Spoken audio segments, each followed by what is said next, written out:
Yaxshimisizlar? Bugungi murojaatim bo'ladi. Qachongacha fuqarolarni adolat izlab prezident devoniga borishiga majbur qilasizlar? Bilib qo'yinglar, endi prezident nomiga yozilgan har bir murojaat belgilangan tartibda sinchiklab, atroflicha, qonuniy asosda o'rganib chiqiladi. Demak, hurmatli prezidentimizga Shavkat Miromonovichga murojaatim bugun bo'ladi. Yig'ilish ishtirokchilari, biz ekstremizm bilan mana shu balosi tarqalishiga, yoshlarning radikallashuviga yo'l qo'ymaslik uchun birgalikdagi harakatlarimizni kuchaytirishimiz zarur. Hurmatli Shavkat Miromonovich, o'zi mana shu islomiy radikallashgan ekstremizm qayerdan keladi? Qorong'ilikdan keladi, bilimsizlikdan keladi, to'g'rimi? Buni hammasi biladi. Agar odamlarning miyasida qorong'ilik bo'lsa, qorong'i bo'lsa odamlarning miyasida, bilimsizlik bo'lsa, bilimsizlik men aytmoqchi emasman, butun 100% O'zbekiston aholisi hammasi fizikani bilish kerak emas. Yo'q, просто dunyoviy qarashlari normalniy to'g'ri yo'lda bo'lish kerak, to'g'rimi? Mana hozir sizlarga rus doyarkalarni kulturasini ko'rsataman. O'zi anaqada doyarka qayerdan chiqqan narsa? Doyarka bu krepostное право bo'lganda, Rossiyada hali revolyutsiyadan avval крепостное право degani bu qullikda, короче. Mana shu qishloqlarda крепостные крестьяне bo'lgan. Крепостные крестьяне bu qullik bo'lgan. Tushunasizlarmi? Bu крепостные крестьяне kimnidir shaxsiy narsasi bo'lgan, tushunasizlarmi? Крепостные крестьяне. O'sha yerda doyarkalar bor edi. O'sha lattalarga o'ralgan, tushunasizlarmi? Chunki qishloq sharoitda dush degan narsa yo'q, sharoit yo'q, yuvinishga sharoit yo'q. O'shaning uchun lattalarni o'rab tashardi, chang turpoq kirmasin deb, iplos kirmasin deb badaniga o'sha krepostniy krestyankalar, xotin kishilar, doyarkalar sigirni sog'adigan shunaqa edi. Hozir sizlarga ko'rsataman o'shani.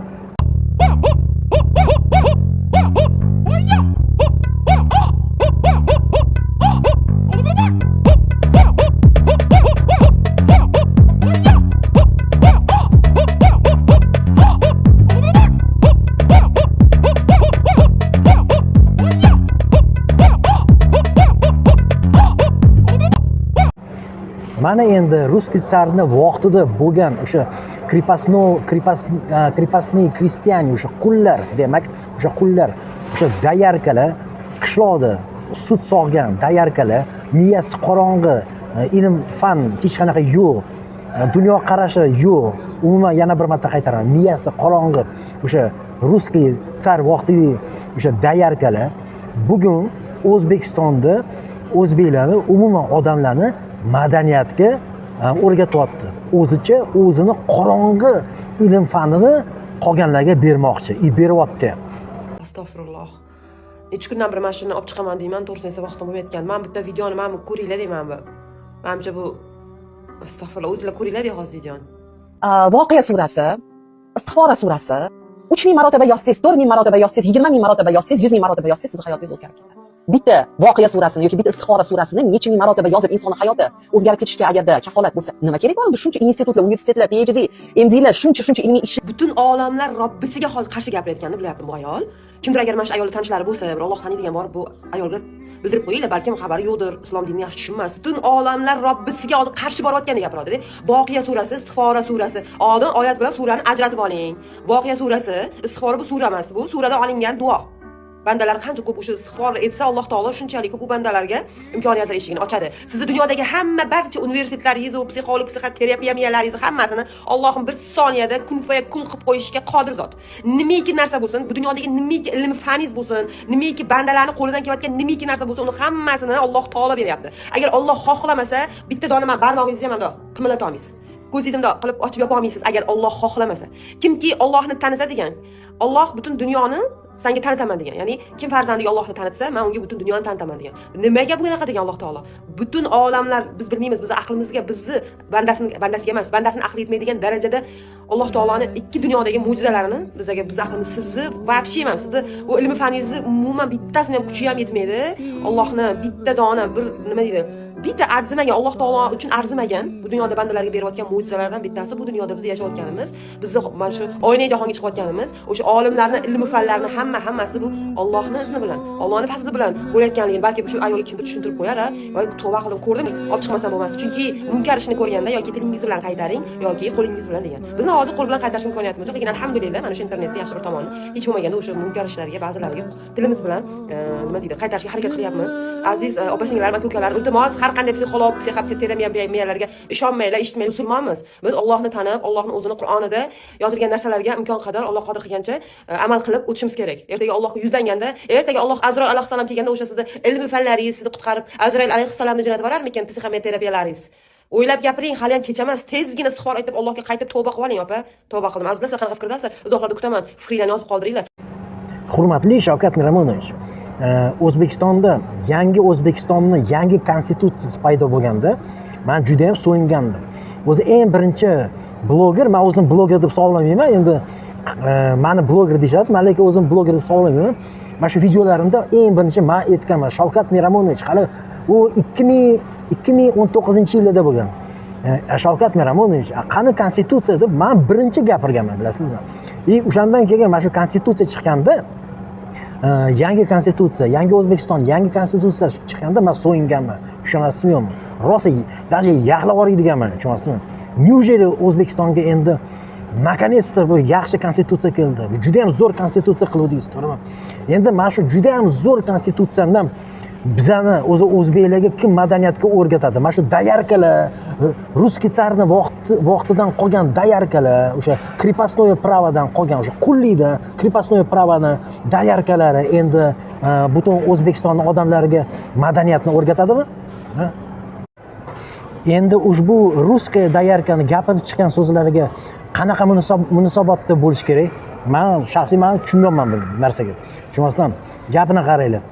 Butun mana shu arablarning Alloh taolosi mana shu sivilizatsiyani, rivojlangan ilm fanlarni, umuman mana shu texnik rivojlanish, madaniy rivojlanish butun kofir mamlakatlarga bergan ekan. Tushunasizmi?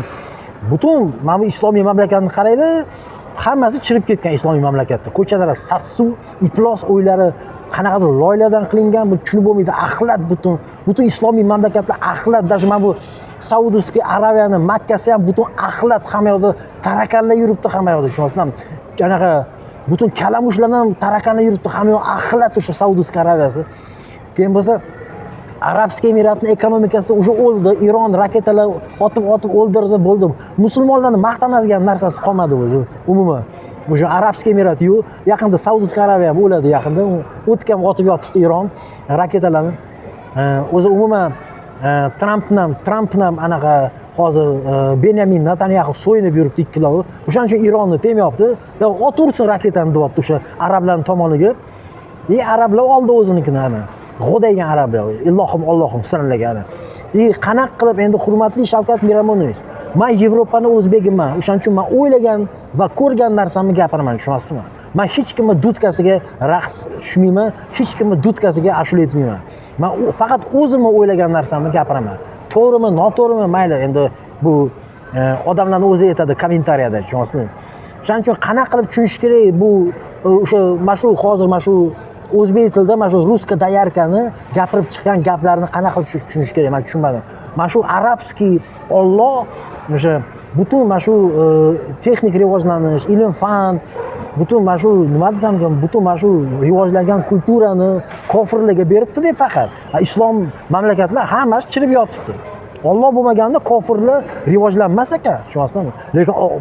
Lekin islom mamlakatlar bir 1000 yil orqada qolgan. Nima uchun bunaqa? O'shanda mana ko'ryapsiz, mana shunaqa doyarkalardan butun yoshlar o'zini onasidan, o'zini opasidan tarbiyasini olib, ularning onasi, ularning opasi mana shunaqa doyarka, mana ruskiy doyarka hozir ko'rdinglar. O'shalardan mana shu yosh o'zbeklar tarbiya olib radikallashib ketyapti. Butun islomskiy radikalizm bo'lyapti, tushunasizmi? Konkret. O'shaning uchun hurmatli Shavkat Miromonovich, buni bitta narsa qilish kerak. Актуальной и острой проблемой по-прежнему остается борьба с бандитским подпольем на Северном Кавказе. Судя по заявлениям местных властей, для стабилизации обстановки в регионе сделано немало. Салам, братья! Я думал, что нас уже ничем не удивить, Но то, что началось в Дагестане в последние недели, это уже борьба не с экстремизмом, это борьба с исламом. Я получил почти 90 сообщений, фотографий, видео, и я собрал картину. С конца октября 2025 года в Махачкале и Каспийске проходят рейды по торговым центрам, вокзалам и охраняемым зонам. Парней с бородами останавливают, фотографируют, записывают данные. Официально это называется меры профилактики. Неформально, чтобы не выделялись. Значит, по возможности установить их данные, пробить по всем базам. В Каспийске 8 ноября рейды были возле Анжи-арены.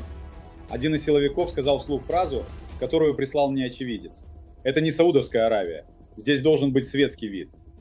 Ha, hurmatli Shavkat Miromonovich, hurmatli o'zbeklar, to'g'ri tushundinglar. Bu Dog'istonda hozirgi vaqtda sodir bo'layotgan narsalar. Mana endi hozir sizlarga dunyoviy konkretno Dog'istonni ko'rsataman. Xotin kishilarni boshiga ahamiyat beringlar. Hijob bormi yo'qmi? Bu Dog'iston. Faqat bularning muzikasini olib qo'yganman. Muzikasini almashtirganman, chunki avtorskiy prava chiqadi, tushunasizmi?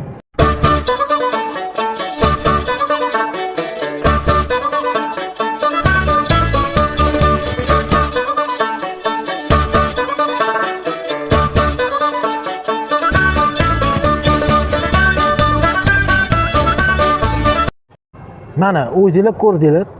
Dog'istonni ayollarini boshida hech qanaqa hijob yo'q. Dog'iston borgan sari dunyoviy mamlakat bo'lib ketyapti. Dog'istonni qizlari, ayollari, xotinlari hammasi butun hijob bilan yechib tashlayapti. Bu narsa Chechenistonga ham keladi. Chunki Basrikin buni hammasini qo'liga olgan va qo'liga oladi ham. Chunki shunaqa buyruq olgan Putindan. Yaqinda hech qanaqa arabizatsiya, islamizatsiya, arabizatsiya Rossiyada bo'lmaydi. Tushunasizlarmi? Bitta narsaga achinamanki, неужели mana shu hozirgi yangi O'zbekiston, yangi konstitutsiyasi bilan mana shunaqa dayarkalarni mamlakati bo'lib ketadi. Неужели Shavkat Miromonovich mana shu dayarkalarni prezidenti bo'ladi? Butun g'arbga bu uyat narsa-ku. Shavkat Miromonovich borib keladilar g'arbga, to'g'rimi? Nima deydi u yerda endi bizani O'zbekiston, qaranglar, bizani O'zbekiston qanaqa zamonaviy dunyoviy mamlakat, g'arbni odamlari ham debil emas-ku, ko'zi ko'rmas-ku ularni, to'g'rimi? Mayli kulib qo'yishadi Shavkat Miromonovichga deb. Haqiqat es haqiqat, hurmatli Shavkat Miromonovich, haqiqat es haqiqat. Haqiqatdan qochib bo'lmaydi. Hozirgi paytda tushunib bo'lmaydi. O'zbekiston dunyoviy mamlakatga o'xshamayapti. O'zbekiston butun mana shu zamonaviy mamlakatga o'xshamayapti. Bu haqiqat.